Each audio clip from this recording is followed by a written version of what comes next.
യഹോവയായ ദൈവം പുറജാതിക്കാരനായ അബ്രാമിനെ തിരഞ്ഞെടുത്ത് അവിടുത്തെ രക്ഷാപദ്ധതിയിലേക്ക് പ്രവേശിക്കുവാൻ ആവശ്യമായ വിശ്വാസം പകർന്നു നൽകി. വിശ്വാസികളുടെ പിതാവായ അബ്രഹാമാക്കി മാറ്റി. അവൻ യഹോവയിൽ വിശ്വസിച്ചു, അതവന് നീതിയായി കണക്കിട്ടു. അതായത് അബ്രഹാം നീതീകരിക്കപ്പെട്ടത് വിശ്വാസത്താലാണ്, അല്ലാതെ പരിച്ഛേദനയാൽ അല്ലെന്ന് ഉൽപ്പത്തി 15:6, റോമർ 4:3. നിന്നിൽ ഭൂമിയിലെ സകല വംശങ്ങളും അനുഗ്രഹിക്കപ്പെടുമെന്ന വാഗ്ദത്തവും പരിച്ഛേദനയ്ക്ക് മുമ്പ് തന്നെ അബ്രഹാമിന് ലഭിച്ചു. ഉൽപ്പത്തി 12:3. യഹോവയാം ദൈവത്തിലുള്ള വിശ്വാസം ഇസഹാക്കിന് പകർന്നു കിട്ടിയത് പിതാവായ അബ്രഹാമിൽ നിന്നാണ്.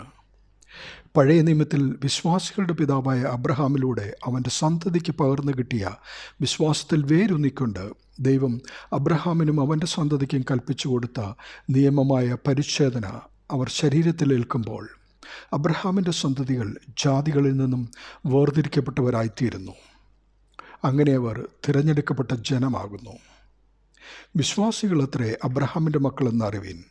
ദൈവം വിശ്വാസം മൂലം ജാതികളെയും നീതീകരിക്കുമെന്നത് നിന്നിൽ സകല ജാതികളും അനുഗ്രഹിക്കപ്പെടുമെന്നുള്ള വചനത്തിൽ സംക്ഷേപിച്ചിരിക്കുന്നു.